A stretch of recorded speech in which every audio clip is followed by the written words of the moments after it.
Oke, assalamualaikum warahmatullahi wabarakatuh. Waalaikumsalam warahmatullahi wabarakatuh. Thank you. Halo semuanya. Jadi di video kali ini kita mau ngebahas tentang bisnis plan. Bisnis plan. Nah, rencana bisnis lah. Dan dulu kan kita udah rencanain mau bikin bisnis ya. Nah, dan sekarang kebetulan kita ada kuliah, ada tugas dari mata kuliah perusahaan dari itu. Bapak Paruli. Ya, Paruli tentang tadi bisnis plan. tentang bisnis plan. Jadi nyambung lah sama rencana kita. Nah, dengan dikasih jalan juga sama Paruli, ya alhamdulillah bisa terwujud gitu lah. Penasaran, mungkin kalian penasaran kan apa bisnis yang mau kita jalanin untuk ke depan dan untuk tugas ini juga. Jadi Mari kita ikuti selanjutnya.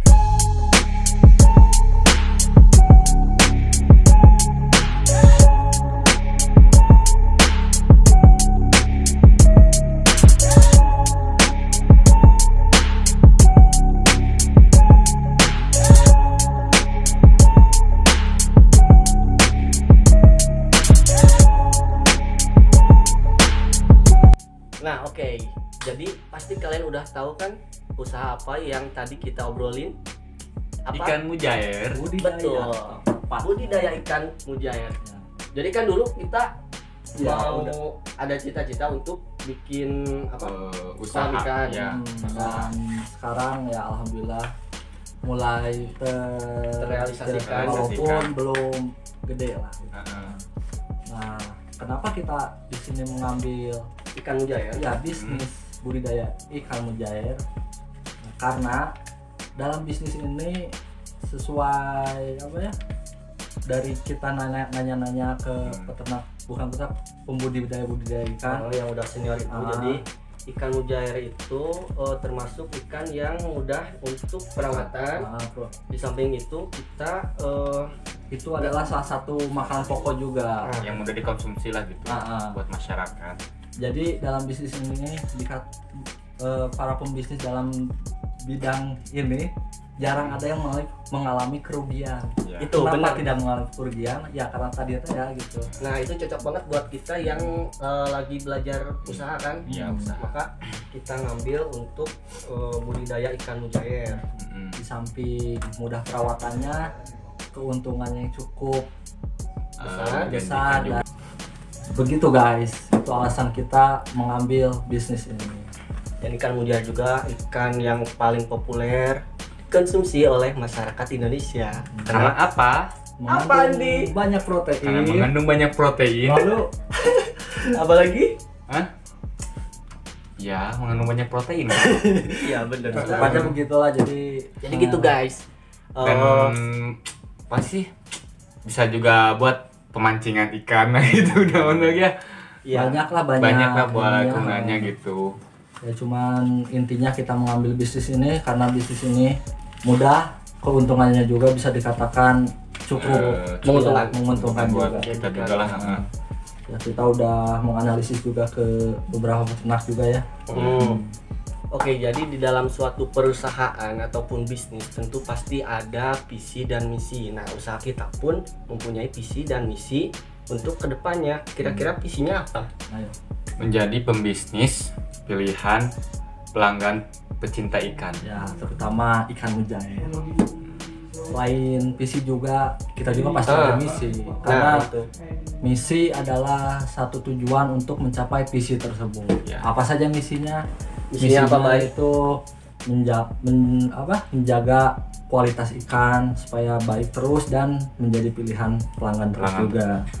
Lalu ada juga kita juga dalam visi kita harus mengutamakan kepuasan pelanggan. Nah, itu yang karena penting.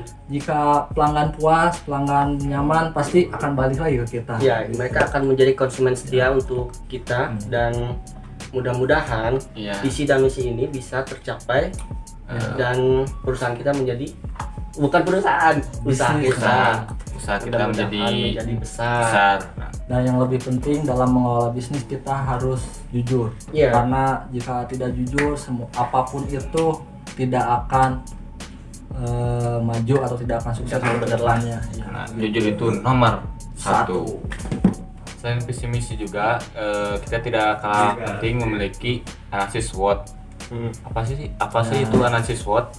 Ya, jadi selain tadi ya, selain yang sudah dijelaskan kita dari pertama, ada alasan, ada visi misi, ada juga yang tidak kalah penting dari visi misi. Apa itu? Analisis SWOT.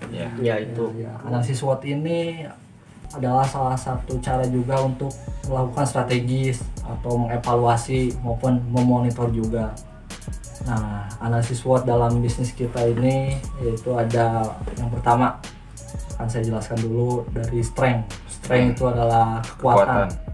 Nah, kekuatan dalam bisnis kita ini terletak dari tempatnya yang strategis karena berada di hulu sungai. Mungkin ada yang bertanya, kenapa sih budidaya ikan harus di tempat yang strategis atau di hulu sungai? Kenapa nggak di samping rumah atau di belakang rumah, kan bisa? Biar kekontrol mungkin ya. Tapi kita mengambil di hulu sungai itu karena ikan akan lebih cepat tumbuh besar, berkembang juga jika arus yang mengalir ke kolam ikan itu besar. Nah, makanya kita mengambil di hulu sungai karena akan kekurangan air juga. Nah, sesuai habitatnya mungkin. Nah, itu juga bisa menjadi kekuatan kita ya, karena ikan akan lebih cepat tumbuh dibanding pesaing-pesaing yang lain. Nah, selain kekuatan yang tempat yang strategis, ada juga kekuatan lainnya, yaitu dalam budidaya ikan ini kita tidak perlu memiliki karyawan yang banyak. Kenapa tidak perlu memiliki karyawan yang banyak? Karena dalam bisnis ikan itu simple banget. Simple lah, sesuai yang kita udah tanyain ya. Cuma ngasih makan aja pagi, siang, sore, udah cukup. Jadi kalau kita nggak ada kegiatan bisa sama kita sendiri, tapi kan kita pasti ada kegiatan, jadi ya minimal punya pegawai 1 atau 2. Nah, itulah kekuatan dari bisnis kita, tempat yang strategis karena berada di hulu sungai, dan juga dalam bisnis ini tidak perlu memiliki pekerja yang banyak. Nah, selain kekuatan ada juga kelemahan. Di dalam bisnis kita ini pasti ada kekurangannya, apalagi kita mau merintis gitu ya. Mungkin kekurangan di bisnis ini yaitu karena terbatasnya modal juga kan. Modal terus walaupun nggak terlalu besar, tapi kan kalau untuk pemula masih lumayan ya. Kemudian karena kita mengambil tempatnya di Subang, jadi mungkin aksesnya yang cukup lumayan jauh lah. Soalnya kan kita juga di Bandung kan ya. Karena kita kemarin sempat survei ke sana, dan itu sekitar 1-2 jaman. 2 jam kalau dari sini sampai ke lokasi gitu. Lain strength, kekuatan, weakness, kelemahan, ada juga opportunity. Apa itu opportunity? Yaitu peluang. Nah, ada peluang dalam bisnis ini. Kalau nggak ada peluang, nggak akan mungkin kita ambil. Iya, benar. Peluangnya apa aja, Din?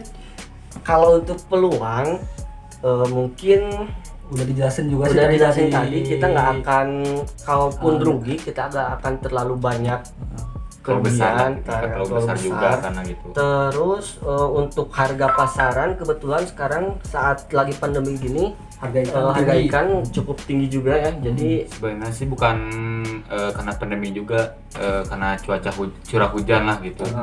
Berpengaruh juga gitu. Ya, itu salah satu alasan kita mengambil bisnis ini. Dan untuk yang terakhir ancaman di balik kekuatan, kelemahan, peluang pasti juga ada ancamannya ya. Iya, pasti. Itu resiko sih ancaman. Apalagi kita sebagai yang baru mau merintis, tentu ancamannya ya apa, Andi? Kira-kira memiliki pesaing lah gitu ya. Pasti. Soalnya udah banyak yang udah turun lebih duluan dari kita, yang udah senior lah gitu kan. Itu menjadi salah satu ancaman kita sih. Jadi analisis SWOT ini diambil untuk kita perencanaan kedepannya lah, gimananya gitu. Dalam bisnis sih pasti tidak akan terlepas dari analisis SWOT itu. Pasti dibalik kekuatan pasti akan ada kelemahan, dibalik peluang pasti ada ancaman udah pasti ada.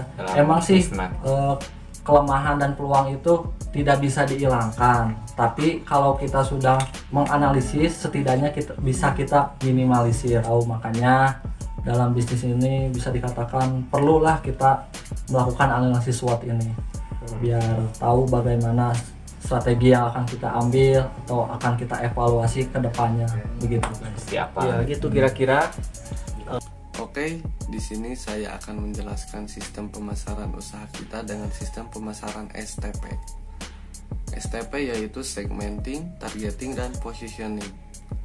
Segmenting secara demografis, budidaya ikan ini dapat dikonsumsi oleh semua kalangan, dari yang muda, tua, hingga anak-anak. Secara geografis, hasil budidaya ikan disebarluaskan ke seluruh pasar-pasar di Jawa Barat. Tetapi kita lebih mengutamakan pasar yang berada di daerah Subang dan sekitarnya. Targeting itu target utama kami dalam melakukan usaha ini adalah agar masyarakat lebih banyak mengkonsumsi ikan, karena ikan merupakan makanan yang mengandung protein tinggi. Apabila masa pandemi seperti ini, masyarakat membutuhkan protein yang cukup. Positioning yaitu makan sehat pasti kuat, merupakan slogan dari usaha kami.